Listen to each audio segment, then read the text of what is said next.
జగన్ ఎంత అవకాశవాది, జగన్ ఎంత బానిస అంటానికి మరొక ఎగ్జాంపుల్ ఏందంటే, మీకు గుర్తుందిగా జగన్మోహన్ రెడ్డి డైలాగ్ ఒకటి, ఆంధ్రప్రదేశ్‌లో కాక్రోజులు లాంటి వాళ్ళం మేమని చెప్పి జగన్మోహన్ రెడ్డి గారు చెప్పిన మాట మీకు గుర్తుందిగా. ఒకసారి చూడండి. ఆంధ్ర రాష్ట్రంలో మేము కూడా కాకరొచ్చే అనుకో. విన్నారుగా. మరి ఆంధ్రప్రదేశ్‌లో కాక్రోజులు లాంటి వాళ్ళం అని చెప్పేసి, కాక్రోజ్ జనతా పార్టీని ఓన్ చేసుకున్న జగన్మోహన్ రెడ్డి గారు, మరి ఢిల్లీలో ఆందోళన జరిగితే, ఆందోళనలో లాఠీ చార్జ్ జరిగితే జగన్ గారు ఎందుకు స్పందించట్లే? అంటే కాక్రోజులకి సానుభూతి చెప్తేనో, వాళ్ళకి మద్దతు ఇస్తేనో మోడీ గారి కోపం వస్తుందనా? అంటే వాళ్ళు ఢిల్లీలో పోరాటం చేసింది కేంద్రానికి వ్యతిరేకంగా, మోడీ ప్రభుత్వానికి వ్యతిరేకంగా. కాబట్టి మోడీ ప్రభుత్వానికి జరిగిన ఆందోళన సపోర్ట్ చేస్తే, అంటే కాక్రోజుల మీద జరిగిన లాఠీ చార్జీని ఖండిస్తే మోడీ గారికి కోపం వచ్చే అవకాశం ఉంటుంది కదా.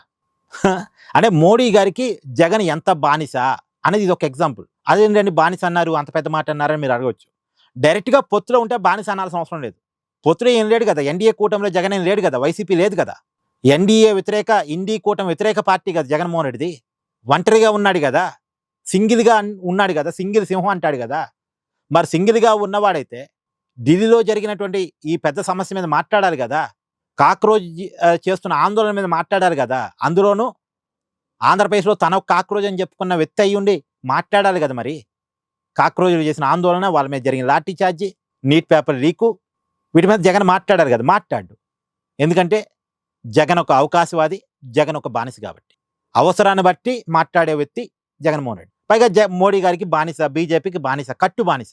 కాబట్టి బీజేపీకి వ్యతిరేకంగా మాట్లాడితే ఎందుకు కట్టు బానిసగా ఉన్నాడు, బాంచం ద్వారా అంటున్నాడు అంటే, జగన్మోహన్ రెడ్డి గారి మీద 2011 నుంచి 42,000 కోట్ల రూపాయల అక్రమాస్తుల కేసులు ఉన్నాయి కాబట్టి, ఆ కేసుల నుంచి తనను తాను కాపాడుకోవటం కోసం బీజేపీకి కట్టు బానిసలాగా మారిపోయాడు జగన్మోహన్ రెడ్డి. జీతం లేని బానిస.